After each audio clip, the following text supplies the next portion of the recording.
Welcome to the Love Shouldn't Hurt Philly podcast, where we share stories, hope, and healing. Welcome back to another episode of Love Shouldn't Hurt Philly podcast. I am super excited because the last time we were here, we closed out a phenomenal series of What's Love Got to Do with It with so many amazing people who came to join me and just be phenomenal guests. I appreciate all of them and all of you for being there and supporting that series with us. So tonight, before we get into it and who we have here tonight, because I'm always excited with my guests because it's always phenomenal people, I just want to remind folks while we are here, if you or someone you know is dealing with any form of domestic violence, whether it's you, a family member, it could even be a foe, dial the National Domestic Violence Hotline at 1-800-799-7233. Tonight, people, I get to share the stage with an amazing and phenomenal woman. If you have been out in the community, there's a very big chance you've seen this fabulous lady. So tonight we're talking about how our survivalhood made us superstars and superheroes, because we went through such a tremendous time, but we have made it make us who we are today. So I am joined today by the phenomenal, amazing, because I don't know how many other words I can give her to make her who she is and give her flowers, Jamie Colleen Miller. How are you tonight, babe? Thank you. I'm so good, but I think you just described yourself. So. Oh. We're going to have a lot of that tonight, right? Yeah. We're going to keep going back and forth. Love it. She's great. She's constantly trying to give me flowers, but she is a rock star. So I'm super excited to bring you here tonight. Before we started the show, I just reminded her that I don't want this to be an interview. I want this to be a conversation of two people who have built a friendship, right, from our stories, which are super impactful. And I think that tonight, us sharing in that stories and bringing it to all of you can kind of give you a better depth and look into who we are as people, but also give you kind of like a journey of what it looks like to go from someone who's dealing with such a tremendous time and difficult time to who we've become now. And you have become a rock star. So before we get into it, I want you to tell a little bit about who Jamie is right now. Not about your abuse, not about who you were in the past, but who's Jamie right now? Wow. It's a great question. You know, I am probably I am the most confident I've ever been in my life, and the strongest I've ever felt, and empowered, and just kind of living more fearlessly through, you know, my goals, my hopes, and my dreams. And so being a professional MMA fighter, now retired, of course, through that was to kick people's butts. my trauma-informed self-defense program was born through that, which has been so incredible. So, you know, I've really just am very deeply rooted in community. It's just such a big part of who I am at my core. I've just really dedicating my life to service, not just to survivors, but to anyone who feels unseen, unheard. I'm the person who will stand in the gap with you and hold your hand through all of it. Absolutely. That's a great way to describe yourself. I like it. She didn't know how to describe herself. Yeah. That's a great way to describe herself. I like that, holding people's hand in the fire. So, you know, oftentimes I tell people we did not choose what happened to us, but we chose what we did after. Which is so important about tonight's conversation, right? We're talking about how our survivalship made us have these superpowers, right? Essentially, because people see us out in the community and they're like, oh my God, these strong, amazing women. But they have no idea what happened prior to that to make us these women, right? Because I wasn't always this person. I wasn't always this Christina, and you were not always this same Jamie. Yeah. You were out there and you were doing your thing. And girl, I don't want to stand in the ring with you, but, got your back. Don't worry. Yeah, girl, I'm scared of her. Yeah. But it shows us that, you know, we can take a really difficult time and make it such a beautiful and powerful thing. So I think that's what's so great about tonight's conversation, because it shows the resiliency between you and I and the things that we have done. And that was why it was so important for me to bring you on to this conversation, because people know that I met Jamie through just dealing with different domestic violence occurrences, right? So if there's different events within the community, we would see one another, we would talk. I asked her to come to my women's conference last year, and I didn't really know her well then, but in the past few months, we've grown a friendship out of it, which is crazy, right? Because you become acquaintances and things like that. Yeah. But she is so awesome in general, and she's so sweet. She's single too. As are you. She's single too. Stop. So when I hear stories of yours about your past, I hear a lot of my own. I was 6 years of my abuse. You were 6.5 years of your abuse. We both experienced it at different trying times of our lives, and we both have children from it. Right? which made the situation even more difficult because we had daughters. We both have daughters. Yes. I'm telling you, we're pretty similar so here. similar. Yeah. The difference in mine is that your story of survivorship is different in ways that you were an MMA fighter, right? And during this abuse, this person was as well. So you're strong. You go out there, you fight, you're in this world. What part of you at that time, even though you were in like this difficult abusive situation, what part of that time did you think you weren't strong enough to fight back? Or did you ever fight back during that time? That's a great question. I get that question a lot, actually, because a lot of people get that confused where they're like, oh, well, you're a fighter. You can handle yourself. Yes. I absolutely can. But against a man who's 3 times my size, who's also a fighter, very skillful, a lifelong athlete and fighter himself, like, during those moments, it's how do I keep myself safe? Yeah. What's the best thing I can do to keep myself safe? Not necessarily fight back, because if you fight back, then you're in a fight with this person and you're not going to, it's a losing battle, to be honest with you. So, that's something I always try to make very clear is that, sure, I can certainly handle my own, maybe even like a stranger on the street, someone twice my size. But even so, even there, I'm going to try to disengage and avoid a confrontation altogether if I could. But for the most part, sure. Yeah, I can handle myself, but that doesn't always mean it's the best choice. Yeah. I like that answer, right? Because oftentimes people would ask me, you would leave the house. You knew that you could get out. You're going to work. You know, you don't have to come back. Why do you come back? I came back because there was a gun on the table. I knew what it signified. I knew that if I left and I didn't, he was going to follow through with his threats. So that was why I didn't come back. But oftentimes too, when I did try to fight back and I was trying to give all the might that I could, it made it worse. Yeah. It made it more violent. The situation just escalated. So I can understand that. And I asked you that first because I know, because of your past, I can just imagine that's a question that a lot of people ask. Oh my God, she's out there. She's athletic. She can do it. Why wouldn't I? So I knew that was a question people would ask. So tell me, who was Jamie before domestic violence?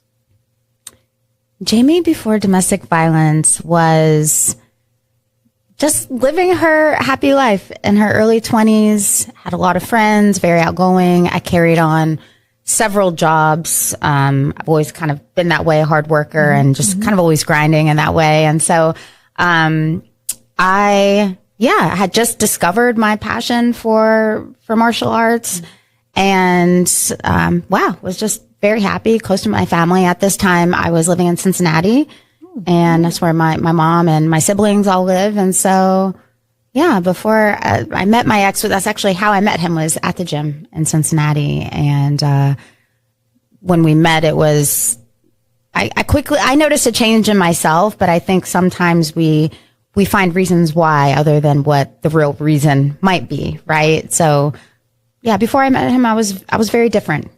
Very different. Yeah. Yeah, I think it's something that changes you just as a person altogether. We went to the gym together all the time, my abuser. That was something that kind of like was a draw in.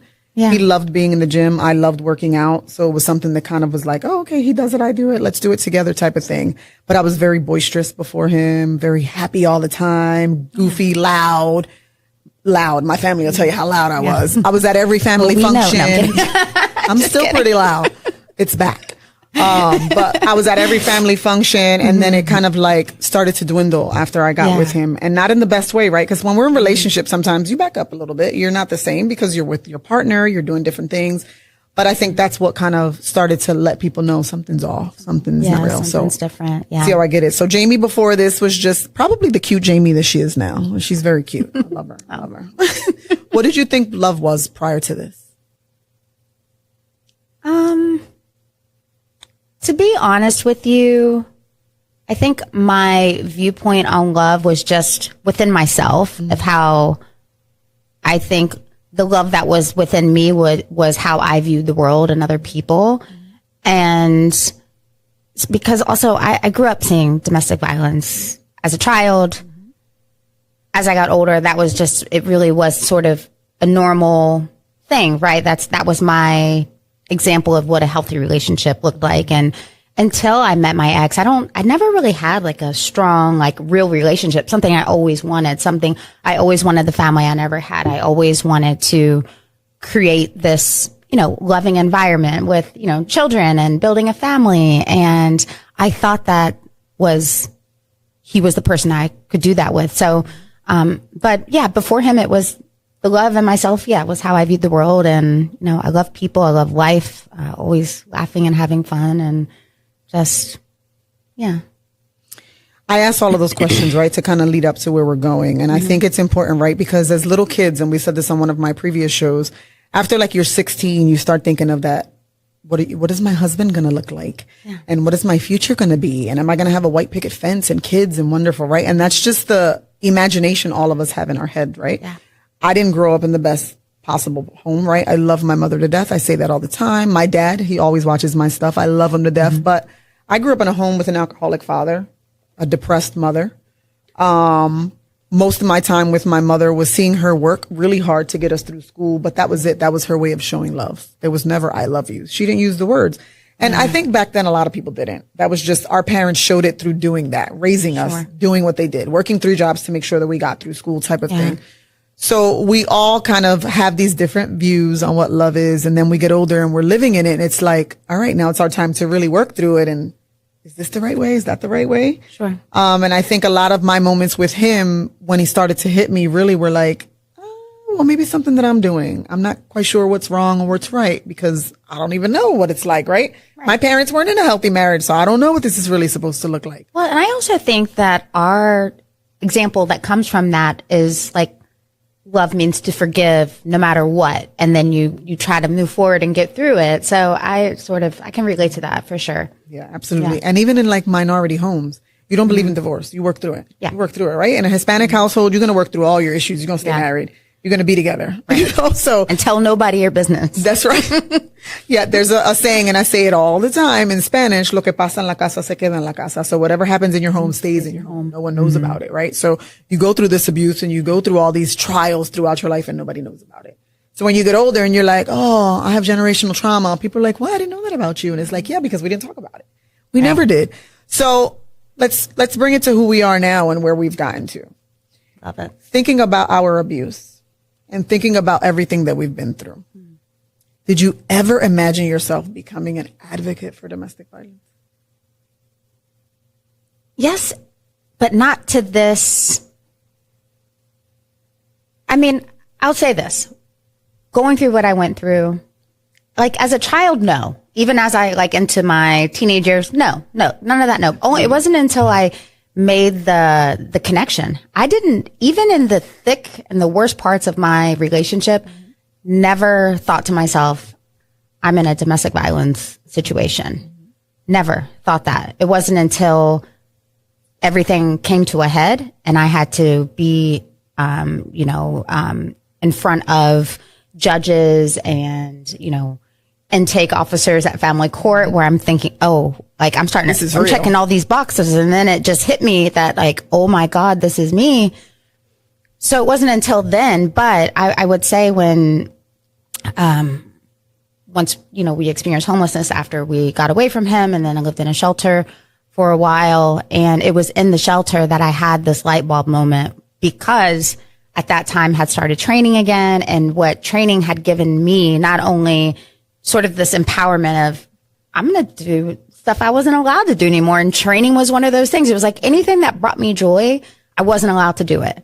And so through forgiveness, through taking my power back, doing the things that I love to do that make Jamie, I realized that there was really something to that, coupled with healing through movement, empowering myself through, martial arts and self-defense and all of these things, and really shifting the narrative from look what happened to me to who I need to become. And I took full radical responsibility for my life in those moments. But there was a point where I had a conversation with my mom one night while we were still in the shelter. And I was like, you know what? We should have something other than this. We have like a Thursday night was Zumba night, and it was a VHS tape. Nobody ever did it. We all just kind of watched the Zumba on this VHS tape. And I remember a time I'm like, we got to replace this with something else. And at this point I was already like rebuilding my self-esteem, my confidence. I was oftentimes feeling really guilty going back to the shelter, because all of these skills and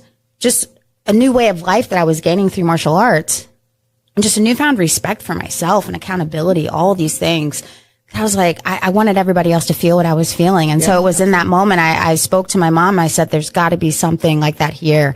And I remember she said to me, let's get you out of there first, and then we can come back to this. And she was right. I think it's really important. And probably the best thing I ever did before doing this work was really going in deep, doing that inner work and within myself so that I could really begin the healing process. Because I'll tell you what, to do at like what we do at the level that we do it, you have to be healed too. There's definitely levels to it. Right. And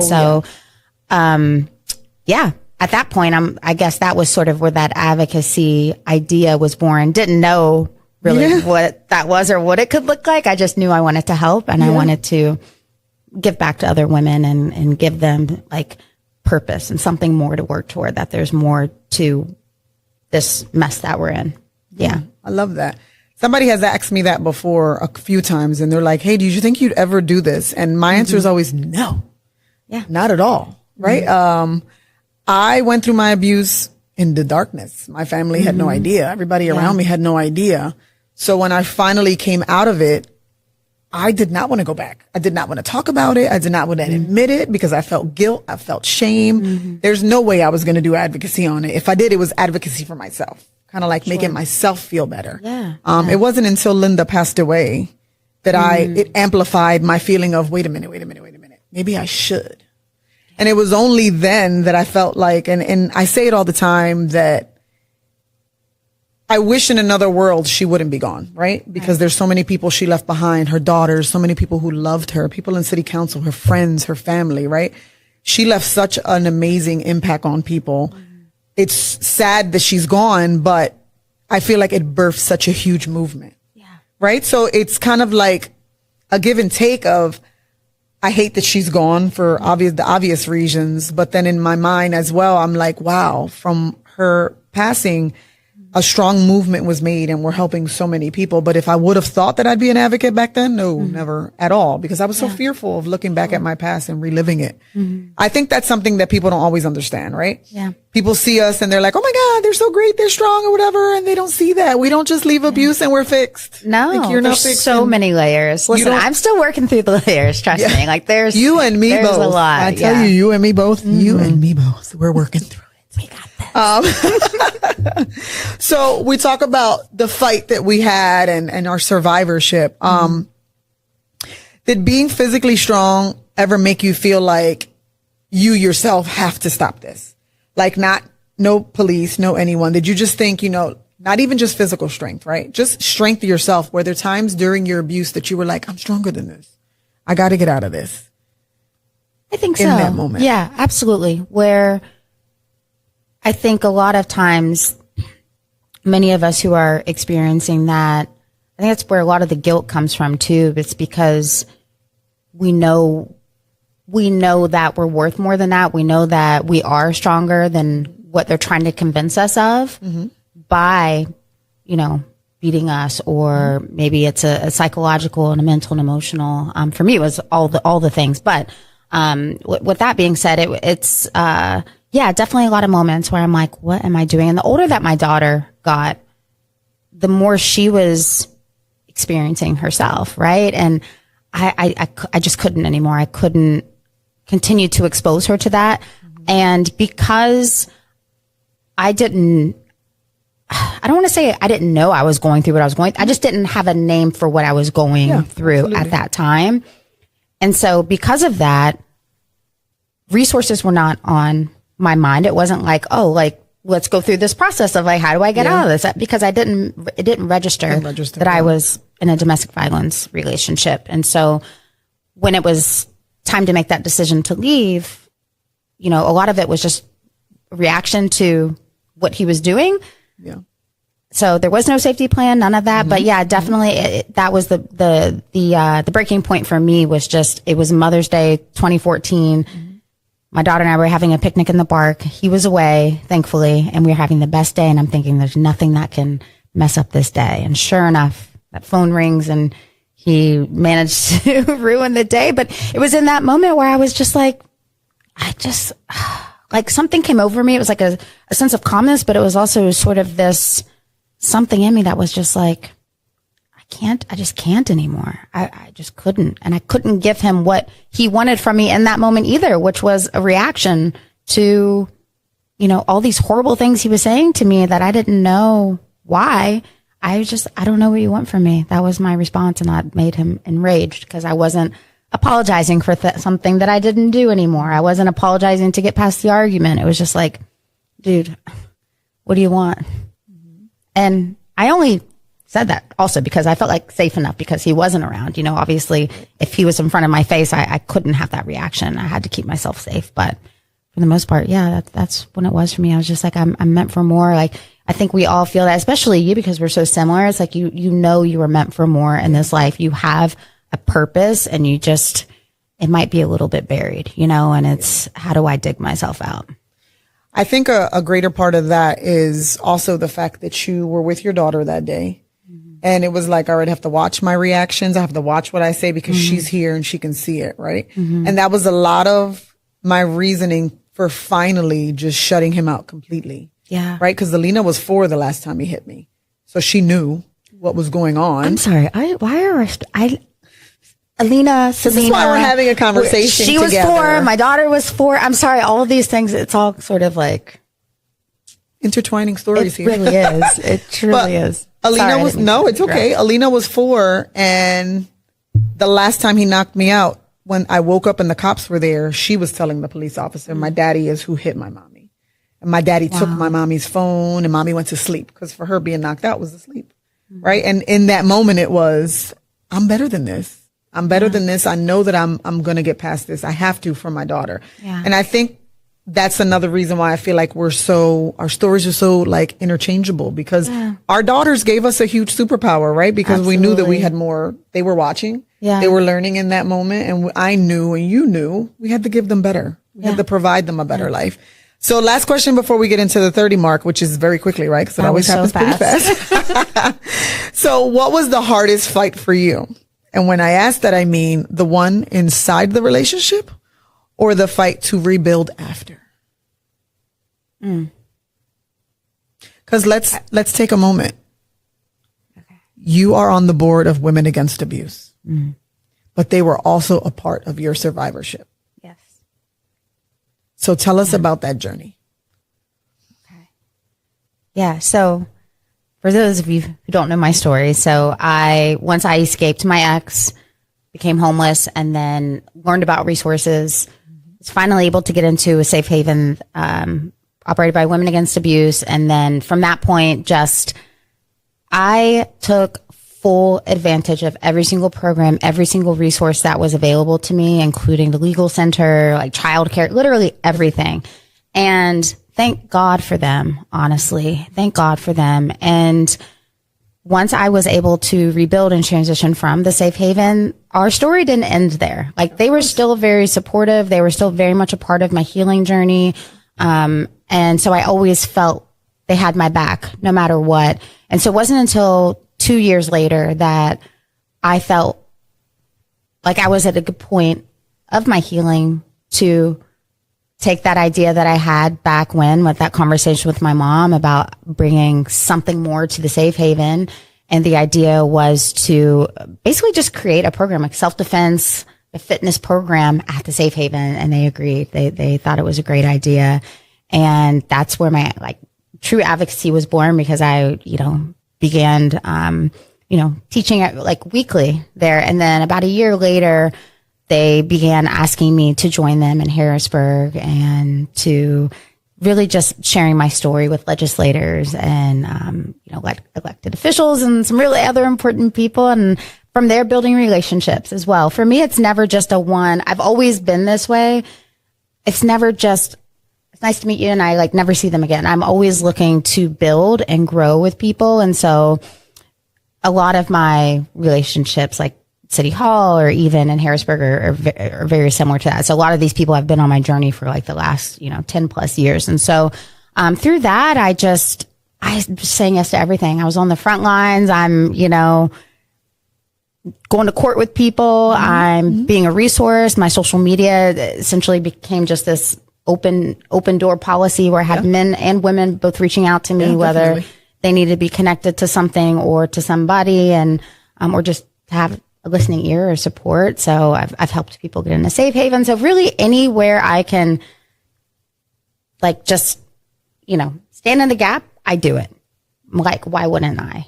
I don't know how not to do that. So about, I guess it's been 4 years now. It was like a Saturday afternoon. I had no idea that I was up for the board. And, one of my colleagues called and she's like, so you were voted onto, the board of directors. Are you interested in joining us on the board? And I was just like, hold on, wait, what? Hold on. I mean, talk about a full circle moment though. And that's what I wanted to get to. I was totally, and I was just totally unexpected because the work that I do is just, I don't even want to call it work. It's just who I am. It's what I do. And so I never expect any sort of, recognition or, calls like that. It was pretty beautiful. And then from there, it just really catapulted me as an advocate and putting me in very specific rooms and spaces that allowed me to not only help the organization just expand, but having just a different set of eyes as it relates to like programming and things like that. And so, and also for me, it's just, I also want to be an example to other survivors who feel like they can't do what I'm doing. I'm not special. I just say yes to probably way too many things, cause I don't know how to say no, but yeah, that's essentially is just, anybody can be an advocate and do this kind of work. And so I also want to pave the way for other survivors as well. Surviving was your superpower. Yeah. You're superwoman right now, Who would girlfriend. have thought? So through all of that, right? If you had to look back, cause it's not easy leaving. A woman leaves 7 to 10 times before they ultimately leave, right? Mm-hmm. So. And then if I could piggyback on that, once I do leave, those first 2 weeks are the most dangerous time of the relationship than any other time of the relationship. Absolutely. Yeah. So that's my question. So I wanted you to say all of that because I want people to know that full circle moment. Yeah. You went through this organization. They helped her get out. They put her in, the safest place you could be, gave you all of the resources you can. And now you're this amazing person. You're sitting on their board. You're doing great advocacy, but it wasn't all beautiful at the beginning, right? So if you had to think about the moment that you finally left and think about the abuse during that time, what would you say would be the hardest fight? The fight while you were in it or the fight to get out of it? To get out of it. Once I was out, that was the hardest. Yep. Yeah. Once I was out. And I think a lot of people confuse that like, once you're out, it's easy. You're good, which is why you should never say, why doesn't she just leave? Because for one, it's dangerous. And number two, you have this, it's sometimes easier to stay because a lot of times it's too hard. Absolutely. Trust me, I woke up many mornings thinking, I can't do this. It's too hard. And that's why a lot of people go back because maybe the resources that are available to us might not be available to someone else.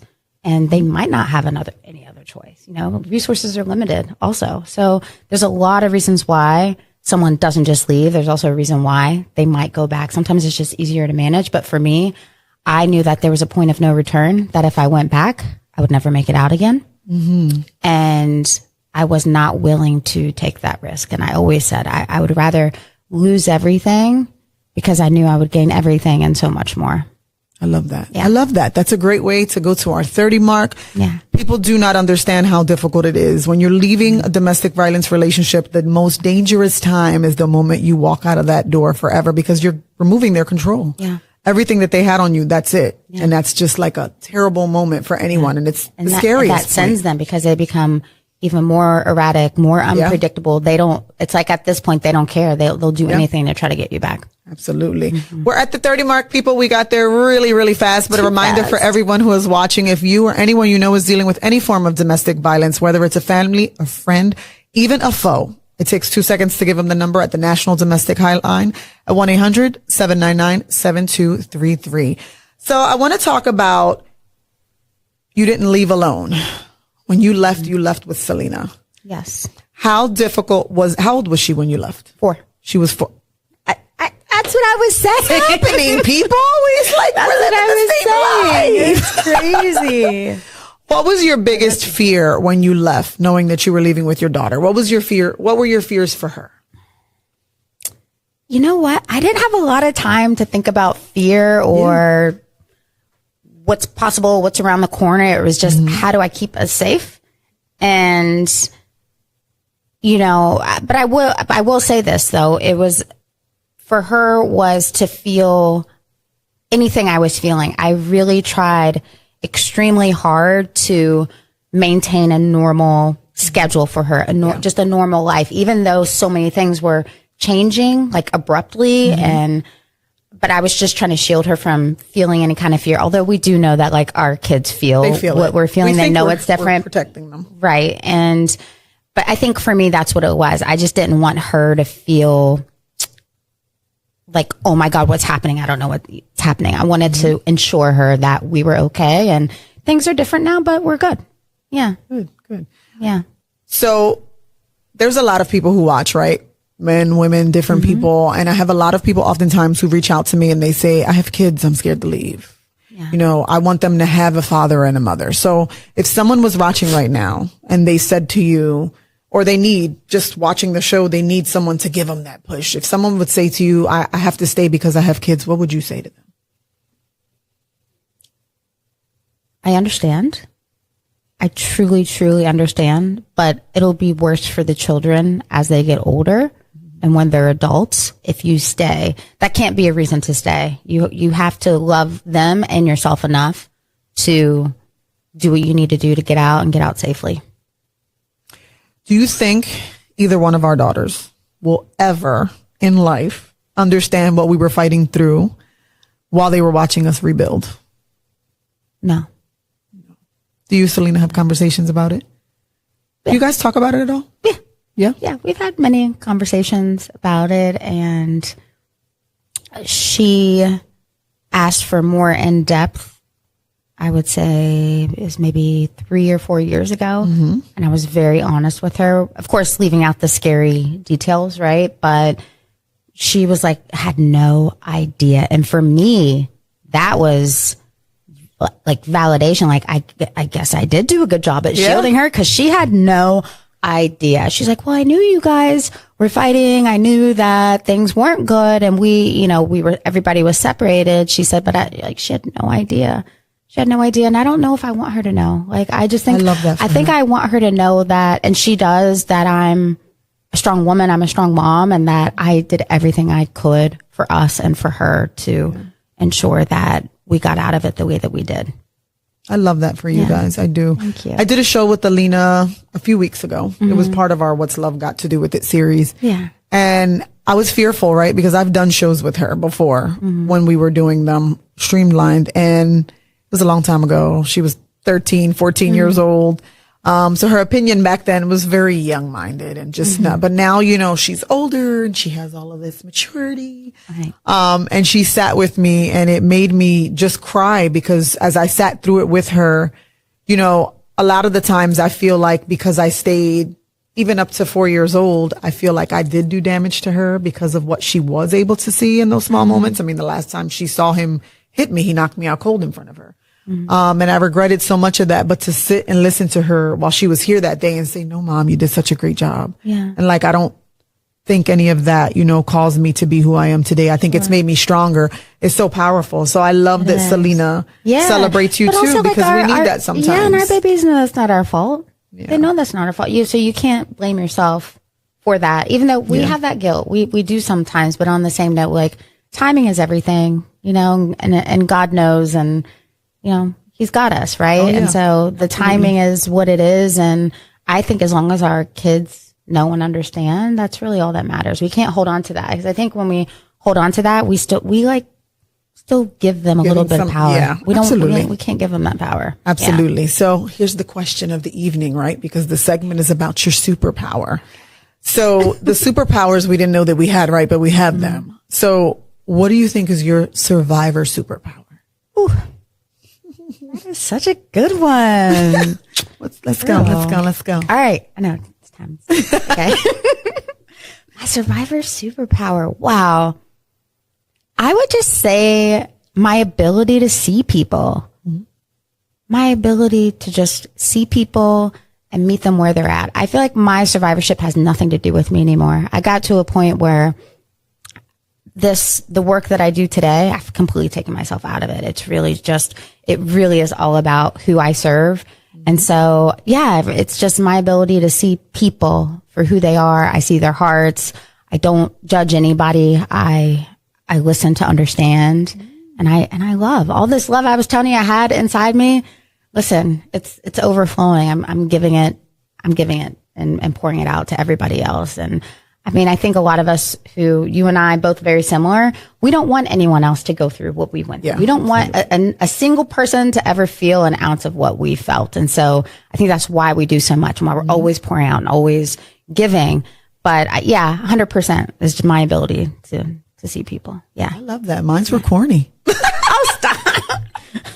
No, I think, because mine's are like one-worded answers, like courage and resilience, because I think that all of those things prior to my abuse didn't exist in me. Right. You know, I say all the time, I'm a prime That's not corny. Those words are very powerful, and it embodies everything that I kind of just mentioned. So yeah, it does. Absolutely. So you powerful. just explained, then I just said the word. Yeah. See, we're like in sync. Mine's are so many, like speaking up for myself. Yes. Never did that in the past. My ability to see negative in people before it gets too far. Like, these are all things that I feel like are superpowers now, because now I see people and I'm like, nope, I'm good. Yeah. You know, somebody comes along and I'm like, oh, let's stop them right there. You know, so I think that back then I didn't know any of those things. Back then I think I was so interested in having a relationship, no matter what it looked like, right? Because everyone around me was in relationships, that I wasn't able to kind of like differentiate the good from the bad. I just wanted to have a relationship with the bad. So I think that's important. Do you think our superpowers came from the abuse, or did the abuse reveal strengths in us that we never knew we had? Oh, could it be? Bam! That was good. Dang. I mean, She said dang. okay, say it one more time. Do you think our superpowers came from our abuse, or did the abuse reveal strength we never knew we had already? It revealed. It revealed. Yeah. So a lot of what I teach is helping others to discover the strength that was already there, to remind them that they were never powerless to begin with. So I would say it was already in there. It just, sometimes we have to go through hard things and, suffering in order for that to come out, awaken something in you. Absolutely. So Jamie and I have something else in common. We talk about what happened to us a lot. All over our social media, when we see people.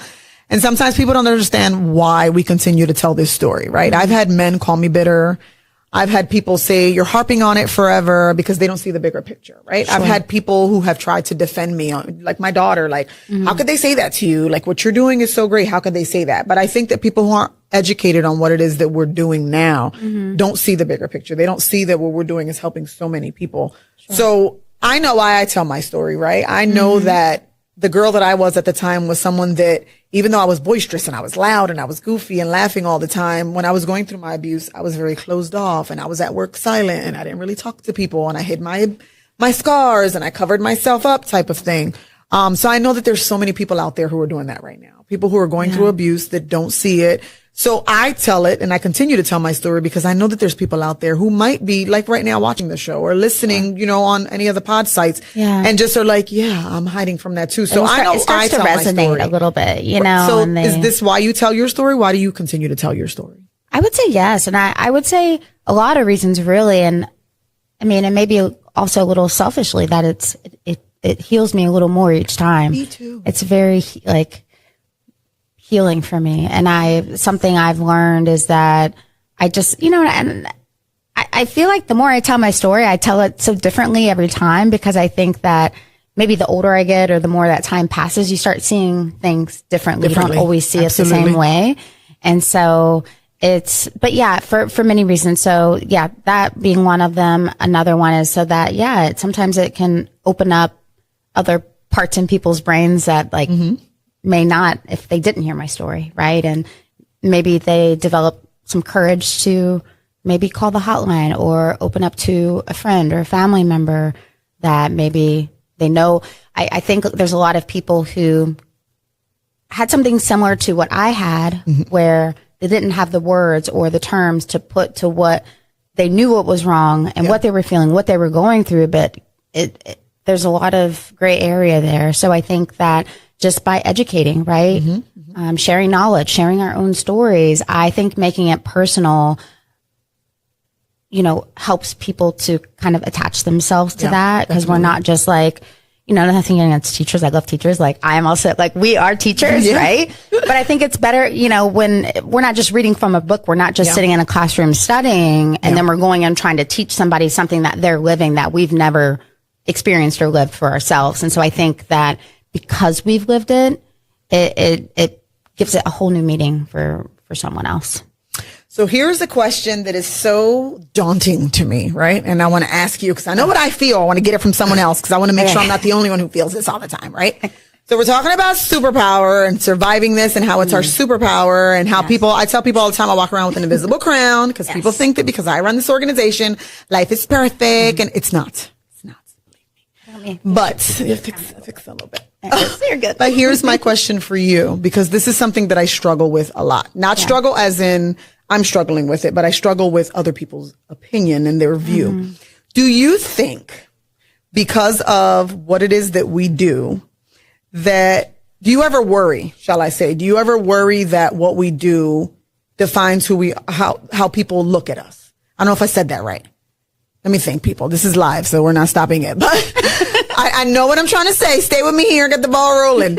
Do you ever worry that people define you by what you've experienced?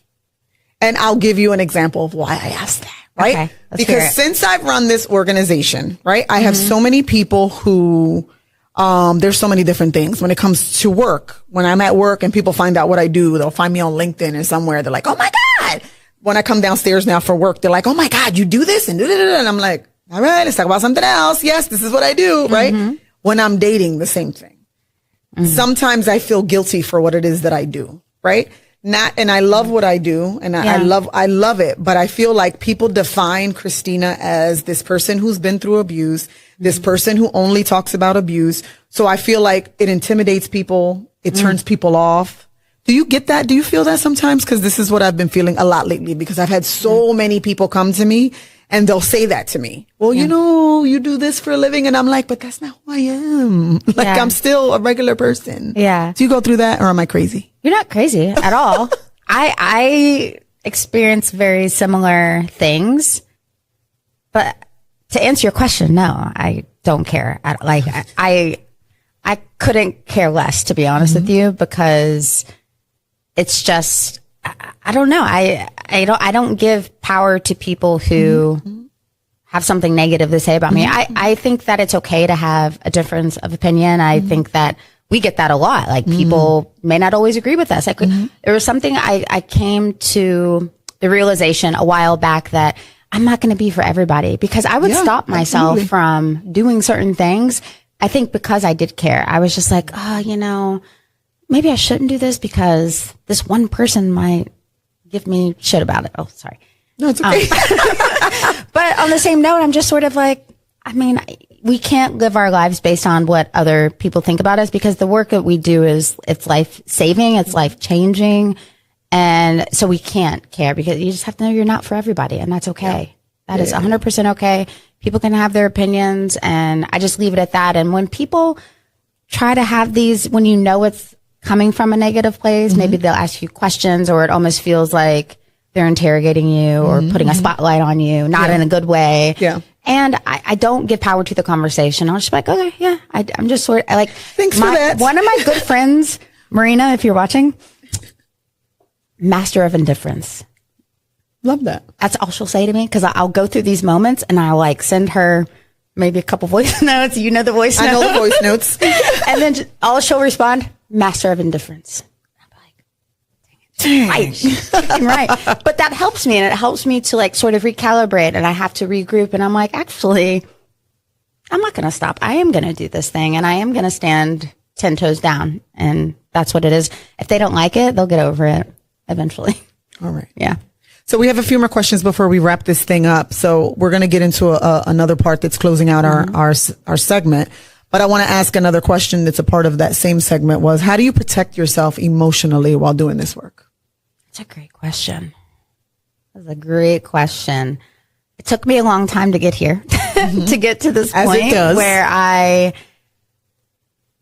don't put so much on myself. Sometimes I say yes so often and put so much on my plate that it just gets too heavy, right? And then I don't recognize it until it's too late. I don't recognize it until I am just so emotionally distraught, and not for anybody's fault. It's just when you're an empath and when you're doing this kind of work, you're taking in not only your stuff, like you have your stuff, but everybody else's. Absolutely. And I think there comes a time where it's not selfish to say, you know what, I need to step away. Yeah. When I went off social media for like 6 weeks. I don't know if you remember that. And that was part of it. Yes, I was like, where is she? That was part of it because I had to really sort of, sort of just step away a little bit so I could focus on making sure that I was okay. And I think it's okay to not be okay, but I think it's more important to acknowledge and recognize it before it's too late. And then that's a whole other battle you don't really want to be in. So yeah, I do what I have to do, whatever that looks like. I don't have one specific thing that I do. I think it's just whatever I feel like is the best thing for me in that moment. But I'm finally okay with being okay with stepping back, that I don't feel guilty, that the only way, and I have to remind myself, the only way that I'm going to continue to be successful in this work and to continue to help other people, and very similar to being a mother going through what we went through, is that we have to be okay first. Yeah. Same thing like when the plane's crashing. You got to put your oxygen mask on first, dear. Yes. You do. So same thing. I love that. I love that. I think, I started Love Shouldn't Hurt Philly, not even for myself. I started it in honor of Linda. So I think that was important, but I think it was important because I knew once she passed away and just watching everything that day, that there needed to be a voice out there that told people it's okay to talk about this. It's okay to shed light on this so that people like her and me can not be fearful anymore and can say there are people who need to hear my story, who can help me get out of this and do it. So I've learned, maybe in the past month, my daughter will probably correct me if she watches this, so maybe shorter, maybe longer, but I have learned now, and people will say, I text you, you didn't reply. And I've started at a certain time just putting my phone on Do Not Disturb. Yeah. Because my phone rings so much with Love Shouldn't Hurt people. Whether it's through Google Voice, it's not my number, but it still rings on my phone. So it's ringing all day. I have messages all day. I have text messages. Hey, this person wants to refer. And sometimes I'm like, I can't do it anymore. Yeah. I need to put it on Do Not Disturb and just give myself a minute. Yeah. And that's what I do to kind of help myself emotionally, because sometimes it's so heavy that I'm like, I need to get away from it. Yeah. Need to get away from it. So here's the last thing I'm going to forge you to do, because I always forge something at the end. So we've got to close this out, but I want to forge you to do something. So you're going to look at that camera right there and you're going to talk to Jamie back then. Oh no. With the Jamie that you are right now. You're going to make me cry. And you are going to encourage her with all that you know now. Wow. Really? Really? So, okay, sorry. So you want me to say to myself. Jamie Colleen right now. Okay. Is going to talk to the Jamie back then who needs encouragement. Oh, girl. It's okay if you cry. I cry all the time. I